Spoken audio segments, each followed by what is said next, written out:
Item ಯಾವುದೇ ಇರಲಿ try ಮಾಡಿ ಆಚಿ ಚಿಕನ್ ಮಸಾಲಾ. ನಿನ್ನೆಯಷ್ಟೇ ಪ್ರಧಾನಿ ನರೇಂದ್ರ ಮೋದಿ ಮಧ್ಯಪ್ರಾಚ್ಯದ ಯುದ್ಧದ ಬಿಕ್ಕಟ್ಟಿನ ಬಗ್ಗೆ ಹೇಗೆ ಸರ್ಕಾರ ನಿರ್ವಹಣೆ ಮಾಡಿದೆ ಅನ್ನೋದ್ರ ಬಗ್ಗೆ ಲೋಕಸಭೆಯಲ್ಲಿ ಮಾತನಾಡಿದರು. ಇವತ್ತು ಮತ್ತೆ ಪ್ರಧಾನಿ ನರೇಂದ್ರ ಮೋದಿ ಲೋಕಸಭೆಯಲ್ಲಿ ಮಾತನಾಡ್ತಿದ್ದಾರೆ. ಬನ್ನಿ ನೋಡೋಣ. भारत ने नागरिकों पर, सिविल इंफ्रास्ट्रक्चर पर, एनर्जी और ट्रांसपोर्ट से जुड़े इंफ्रास्ट्रक्चर पर हमलों का विरोध किया है. भारत डिप्लोमेसी के जरिए युद्ध के इस माहौल में भी भारतीय जहाजों के सुरक्षित आवागमन के लिए सतत प्रयास कर रहा है. भारत ने इस समस्या के समाधान के लिए संवाद का ही रास्ता सुझाया है. इस युद्ध में किसी के भी जीवन पर संकट मानवता के हित में नहीं है. इसलिए भारत का सतत प्रयास सभी पक्षों को जल्द से जल्द शांतिपूर्ण समाधान के लिए प्रोत्साहित करने का है. सभापति जी, संकट की स्थिति में देश विदेश में भारतीयों की सुरक्षा हमारी बहुत बड़ी प्राथमिकता है. युद्ध शुरू होने के बाद से लेकर अब तक 3,75,000 से अधिक भारतीय सुरक्षित भारत लौट चुके हैं.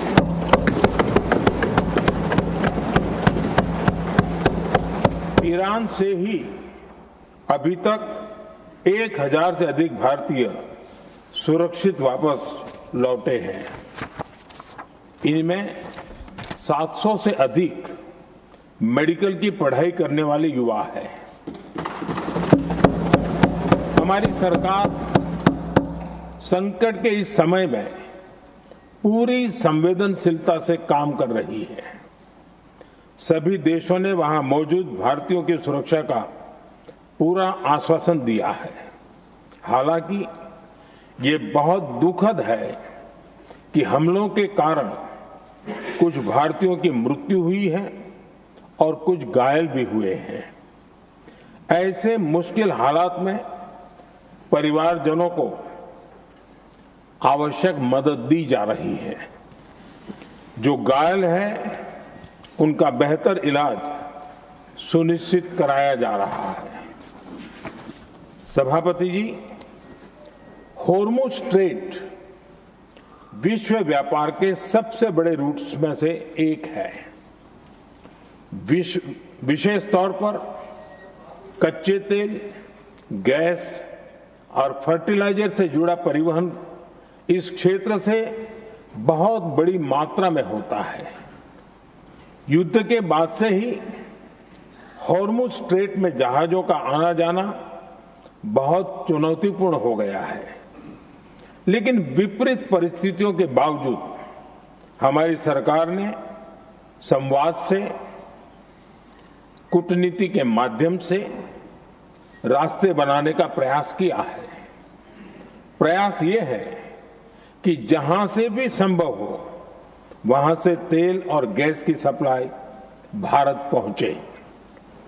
ऐसी हर कोशिश के नतीजे भी देश देख रहा है.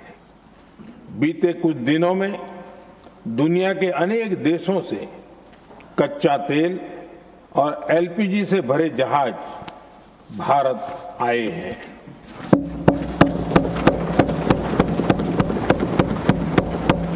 इस दिशा में हमारे प्रयास आने वाले दिनों में भी जारी रहेंगे. सभापति जी, भारत का प्रयास है कि तेल हो, गैस हो, फर्टिलाइजर हो, ऐसे हर जरूरी सामान से जुड़े जहाज भारत तक सुरक्षित पहुंचे. लेकिन इस युद्ध से बनी वैश्विक परिस्थितियां अगर लंबे समय तक बनी रहती है तो गंभीर दुष्परिणाम तय है. इसलिए भारत ने अपनी रेजिलियंस बढ़ाने के लिए जो भी प्रयास बीते वर्षों में किए हैं उनको और गति दे रहा है. सभापति जी, कोई भी संकट हो, वो हमारे हौसलों और हमारे प्रयास दोनों की परीक्षा लेता है। देश ऐसे संकटों का बेहतर तरीके से सामना कर सके, इसके लिए बीते 11 वर्षों में निरंतर निर्णय लिए गए हैं। एनर्जी इंपोर्ट का डाइवर्सिफिकेशन ऐसे ही प्रयासों का हिस्सा है। पहले क्रूड ऑयल, एलएनजी, एलपीजी ऐसी एनर्जी जरूरतों के लिए 27 देशों से इंपोर्ट किया जाता था। वहीं आज भारत 41 देशों से एनर्जी इंपोर्ट करता है। बीते दशक में भारत ने संकट के ऐसे ही समय के लिए कच्चे तेल के भंडारण को भी प्राथमिकता दी है। हमारी तेल कंपनियां संकट के समय के लिए काफी मात्रा में पेट्रोल और डीजल का भंडार रखती हैं। बीते 11 वर्षों में 53 लाख मीट्रिक टन से अधिक का स्ट्रेटेजिक पेट्रोलियम रिजर्व भी डेवलप किया गया है और 65 लाख मीट्रिक टन से अधिक के रिजर्व की व्यवस्था पर देश काम कर रहा है। साथ ही बीते दशक में भारत की रिफाइनिंग कैपेसिटी भी अच्छी खासी बढ़ाई गई है। मैं आपके माध्यम से सदन को और देश को ये आश्वासन देना चाहता हूं कि भारत के पास क्रूड ऑयल के पर्याप्त स्टोरेज के और निरंतर सप्लाई की व्यवस्थाएं हैं। सभापति जी, हमारी सरकार की कोशिश है कि ईंधन के किसी एक ही स्रोत पर ज्यादा निर्भरता न रहे। सरकार घरेलू गैस सप्लाई में एलपीजी के अलावा पीएनजी पर भी बल दे रही है। बीते दशक में देश में पीएनजी कनेक्शन पर अभूतपूर्व काम हुआ है। बीते दिनों में इस काम को और तेज किया गया है। साथ ही एलपीजी के घरेलू उत्पादन को भी बड़े पैमाने पर बढ़ाने का प्रयास किया जा रहा है। सभापति जी, बीते वर्षों में सरकार का निरंतर प्रयास रहा है कि हर सेक्टर में दूसरे देशों पर निर्भरता कम से कम हो। हम ज्यादा से ज्यादा आत्मनिर्भर हो, यही एकमात्र विकल्प है। जैसे भारत का 90% से अधिक ट्रेड विदेशी जहाजों पर होता है, ये स्थिति किसी भी वैश्विक संकट में भारत की स्थिति को और भी गंभीर बना देती है। इसलिए सरकार ने मेड इन इंडिया जहाज बनाने के लिए करीब 70,000 करोड़ रुपए का अभियान शुरू किया। भारत आज ship building, ship breaking, maintenance and overhauling ऐसी हर सुविधा के निर्माण पर तेज गति से काम कर रहा है। भारत अपने डिफेंस सेक्टर को भी अधिक रेजिलिएंट बना रहा है। बीते दशक में किए गए प्रयासों से भारत आज अपनी जरूरत के अधिकांश हथियार भारत में ही बना रहा है। एक समय था जब भारत अपने जीवन रक्षक दवाओं के कच्चे माल यानी एपीआई के लिए भी दूसरे देशों पर बहुत अधिक निर्भर था। बीते वर्षों में देश ने भारत में ही एपीआई इकोसिस्टम बनाने के लिए अनेक प्रयास किए हैं। इसी प्रकार रेयर अर्थ मिनरल्स में विदेशी निर्भरता को कम करने के लिए भी बड़े कदम उठाए जा रहे हैं।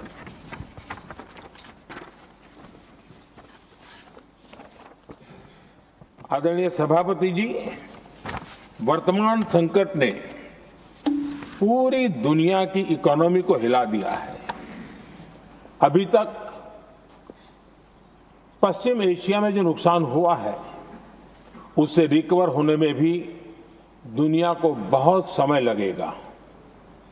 भारत पर इसका कम से कम दुष्प्रभाव हो, इसके लिए निरंतर प्रयास किए जा रहे हैं।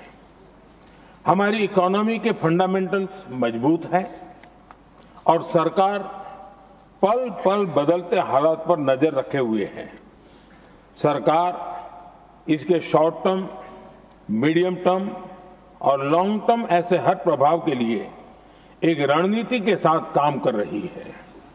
भारत सरकार ने एक इंटर मिनिस्ट्रियल ग्रुप भी बनाया है।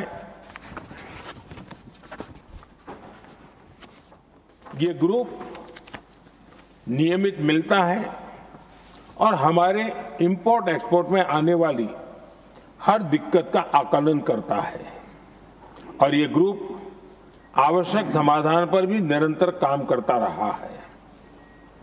जैसे कोरोना के समय में अलग अलग सेक्टर्स की चुनौतियों से निपटने के लिए एक्सपर्ट्स और ऑफिसर्स के एम्पावर्ड ग्रुप्स बने थे, वैसे ही कल ही ऐसे 7 नए एम्पावर्ड ग्रुप्स का भी गठन किया गया है। ये group supply chain, petrol diesel, fertiliser, gas, महंगाई ऐसे विषयों पर त्वरित और दूरगामी रणनीति के तहत कार्रवाई करने का काम करेंगे। मुझे पूरा भरोसा है कि साझा प्रयासों से हम परिस्थितियों का बेहतर सामना कर पाएंगे। आदरणीय सभापति जी, सरकार ये भी प्रयास कर रही है कि आने वाले बुआई के सीजन में किसानों को पर्याप्त खाद मिलती रहे। सरकार ने खाद की पर्याप्त सप्लाई के लिए आवश्यक तैयारियां की हैं। सरकार का निरंतर प्रयास है कि किसानों पर किसी भी संकट का बोझ न पड़े। मैं देश के किसानों को फिर आश्वस्त करूंगा कि सरकार हर चुनौती के समाधान के लिए उनके साथ खड़ी है।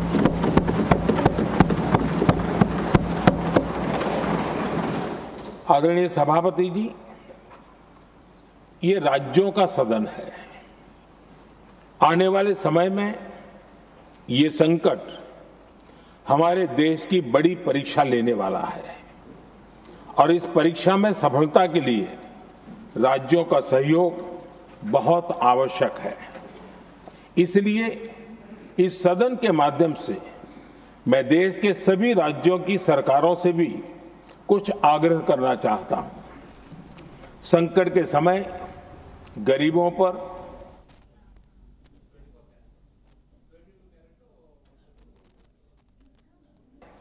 इसलिए पीएम गरीब कल्याण अन्न योजना का लाभ समय पर मिलता रहे, ये सुनिश्चित करना होगा। जहां प्रवासी श्रमिक साथी काम करते हैं, उनकी परेशानियों को दूर करने के लिए प्रोएक्टिव कदम